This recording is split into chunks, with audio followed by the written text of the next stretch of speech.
Overrated. By Navy SEAL Kyle Bucket. Really excited about one. This one was a great one to kick off the new year. This one was an amazing book club book to kick off the new year.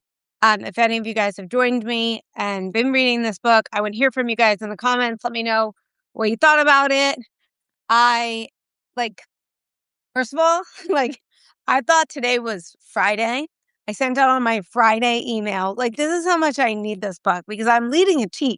And the leader of the team literally had the wrong day. I went about half of my day thinking that it was Friday, sending out my Friday emails. And I put Friday in the happy Friday. It was and then someone my intern pointed out, it's not Friday. I was like, oh, um, that's where I am. That's the kind of leader right now. This is not the leader I want to be, right? And we've talked about this a couple of times when we talked about Leadership is Overrated for book club right now. I created, and you guys can go back and look on it. I think I failed the leadership test, so I built a better system. I gave a free leadership worksheet to identify bottleneck and building a strong team.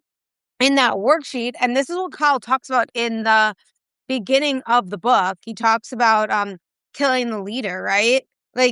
Question for you. If you went off the grid for 2 weeks, no email, no Slack, nothing, what is the first thing that would break or stop moving? For me, my whole business, everything, the whole nonprofit would crumble, right? And right then and there shows you all the issues that we have in leadership, right? Stems from the top. And also in the worksheet, we got documentation gap. List 3 tasks you do weekly that only you know how to do, right? Because the job is to help train the next person. So if I'm the only one that knows how to do something when I'm gone, who's going to take that over, right? And it's not about gatekeeping. We need to help train each other, right? That's how the company is going to grow. And then the next part of the book talks about the values of your team, the culture that you create within your business, right? So Kyle mentions whether you create a culture or not, a culture is always established within an organization, right? So either you set that culture or the culture is set with the people within your organization, right? And talks about that. If you allow somebody to be late once and then it just keeps happening and you're not nipping anything in the butt, then again, this is the culture that you're creating. We could just come in when we want. We could just do what we want. We're more relaxed here.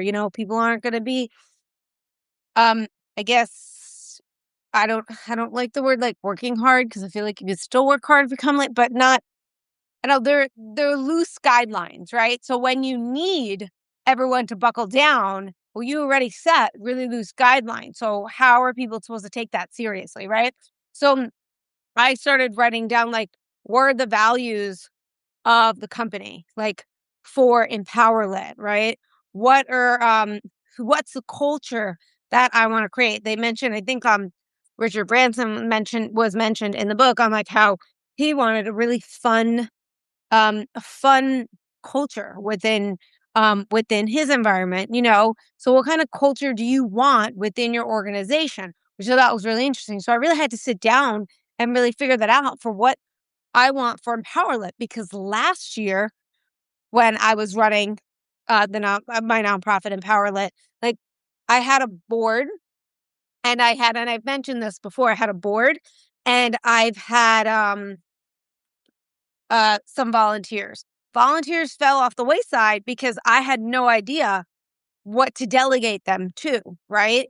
And with my board, I created a culture that Gina will do everything. So, of course, when I needed help, nobody was there to help me because, everyone was like, well, Gina will still do it no matter what. We're busy anyway, right? And that's not the culture that I want going into 2026.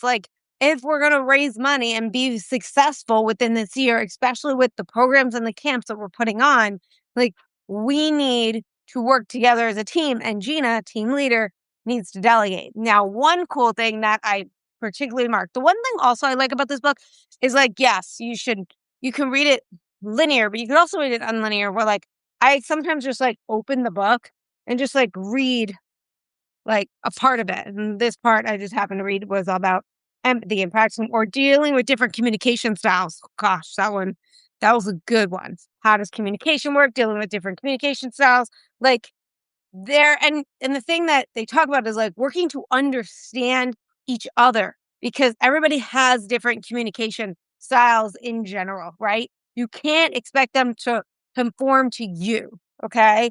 You have to understand them and how to communicate with them. Um, and we're just gonna go over this. This was actually a really good one. Like, be humble. You don't have to have all the answers. Like, you don't have to know everything about the company, even if it's your own company. Like, it's okay. You just, you have to trust that the team knows more than you, right? Um, Listen to your team more than you talk. It's a big one for me. Remember, communication is about listening as much as about talking, maybe more so. Ask your team for solutions. I love this one. So instead of barking orders, start asking, like, what do we need to accomplish this together? That's really good. I got to mark that one because that's what I'm going to say in my team. Um, because right now we have this spelling bee, this adult spelling bee that's happening. And I have one ticket sold. We have to sell at least 9 more tickets. We got to get people to show up to the spelling bee. It's a fundraiser, right? And we have people that are willing, that are looking to volunteer and help out. And they are reaching out. I have one person that's reaching out to colleges. I have another person that's putting out flyers. I have been sending out some emails and posting in Facebook groups. I have another person that's reaching out to businesses. So I am delegating, and then we're coming together as an entire team to see what is going to work and what is not going to work. We have 2 weeks, right? And check in with your team individually. This is one thing I am fantastic at. I'm constantly checking in. But the problem with me last year, when I was checking in and I'd be like, oh, so this is what we got going on. I got it, but how are you doing? How's everything going with you? Do you need help? And instead of like delegating and then checking in. And now I just started like checking in. So we have an intern right now at Empowerlet. So I check in on what she's doing and how I could assist her. And she has her goals. She knows what she needs to do. So that's been really good. And again, communication has been key for me in the book. Now, one of the things that I marked, um, that I really want to talk about tonight in book club was the how self-led teams work. A self-led team must first follow a leader. This one I particularly wanted to talk about because here's the thing, like you need to, as a leader, right? For me, running a nonprofit, like I need to know how to lead.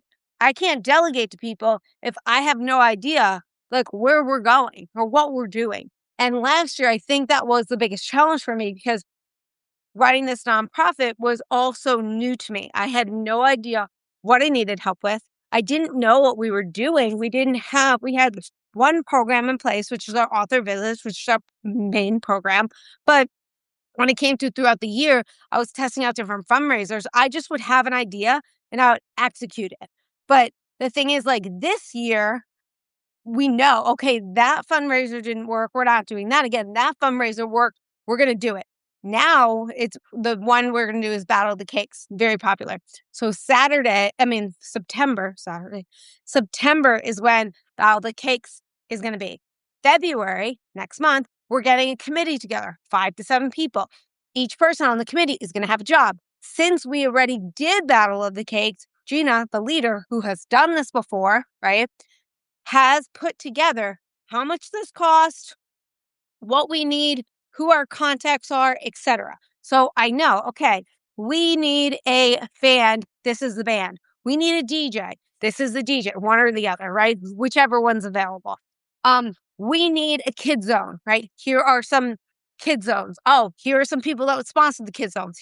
This is how much the kid zone is. Who's going to be on kid zone out of the 7 people that are there, right? We need bakers. This time, I think we're going to do kids as bakers. So who is going to help get the kids as bakers? I need at least 2 to 3 people on that one.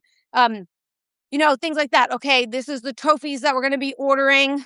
I got that. It's on my account. It's going to be the same trophy as last year, just a different date. So that's ready to go. So I already know what's going to place, and then I just delegate at the event.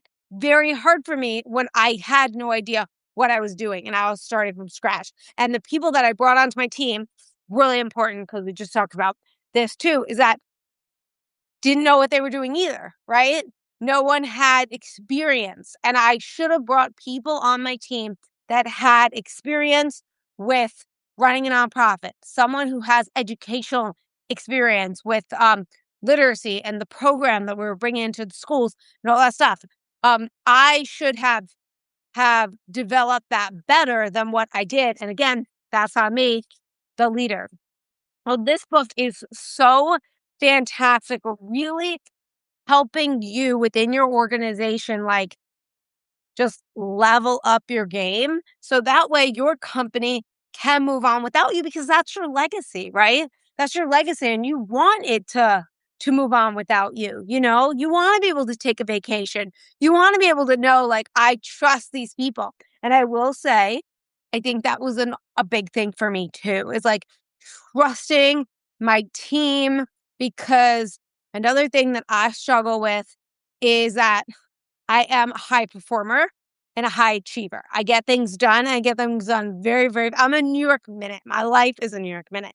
So it's very challenging for me to trust someone to do a task for me, right? Because I'm like, well, what if they don't do it? What if they don't get the sponsor? What if they don't sell the tickets? What, like all this stuff. And like, I could just do it myself. I just got it. And then it falls on me. And then I get overwhelmed and all this other stuff. But the thing is, though, is that my thing was like trust. And the thing is, I've come to realize like, A, you have to trust that they are going to make mistakes. They are going to fail. They are going to let you down. I mean, that's just natural human nature, but you really hope that you train them to be successful.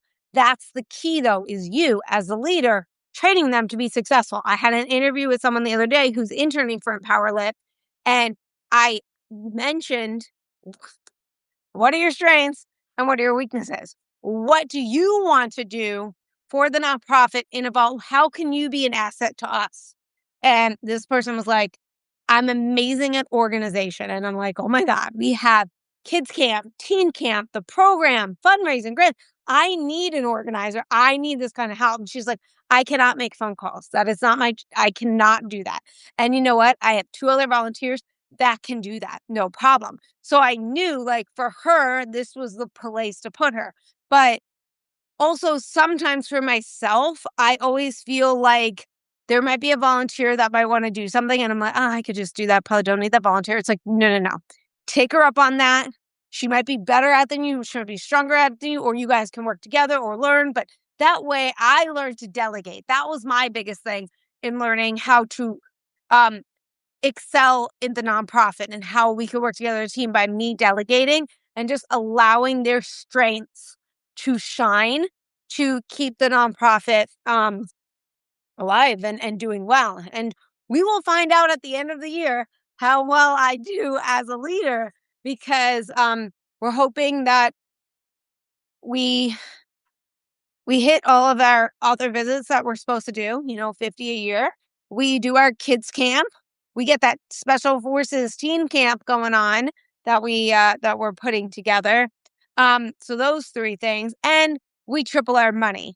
That is what we're hoping for this year. So if we'll find out at the end of the year how well I lead to delegate on that. But for any of you guys that joined me for book club for Leadership is Overrated, I want to know what you guys thought about the book. If you guys have any questions about the book, want to ask Kyle anything, just let me know. Put it in the comments, message me, because it's an amazing book. And like every single time, like I just picked up something, a page, and it's how do you create rituals, right? And also another thing too is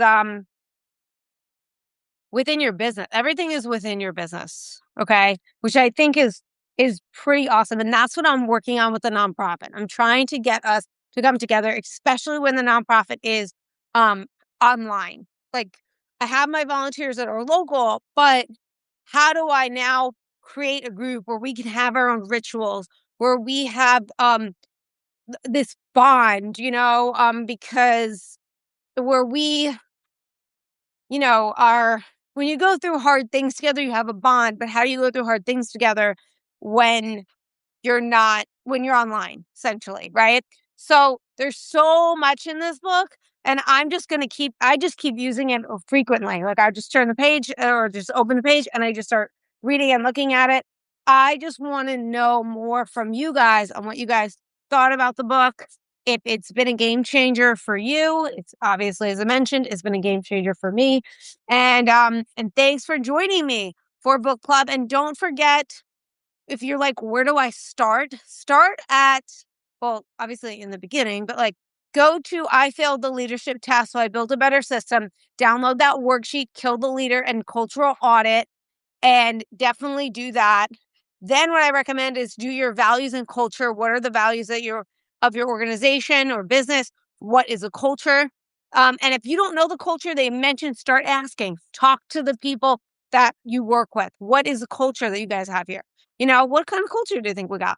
What do you think our values are as a business? It's important to hear from others, because also what was mentioned in the book a couple of times was what you think might not be what other people think. Okay. So that's really important too, to just be aware and self-aware of the type of business you have and the type of leader you are. Right. And so it's important to ask people. It's important to ask and not get offended, just be open, just listen, just listen. So that was book club. Leadership is Overrated. Navy SEAL Kyle Bucket. Go listen to his episode on the podcast if you haven't. He was one of the first episodes. I think it was episode 3, I believe. It was a great one. And I hope you guys enjoyed it. Again, I want to hear from you guys. So February, next book club, I think we're going to be doing, I just announced it, the asset mindset. Daniel Fielding, he was on the show as well. I recommend listening to his podcast beforehand. We did do a lot of talking about his book. It's a great book as well. I'm excited about that one. So grab your copy. You grab it on Amazon, Barnes and Noble. The Asset Mindset is fantastic. That's next book club. Hope you guys enjoyed this one. And anytime, just jump on the chat, message me. Even if you don't read it this month, but you read it in 6 months or whatever, I love books. I love the community of readers and connecting with you guys, and also business people. So thank you guys for showing up today, and have a fantastic night.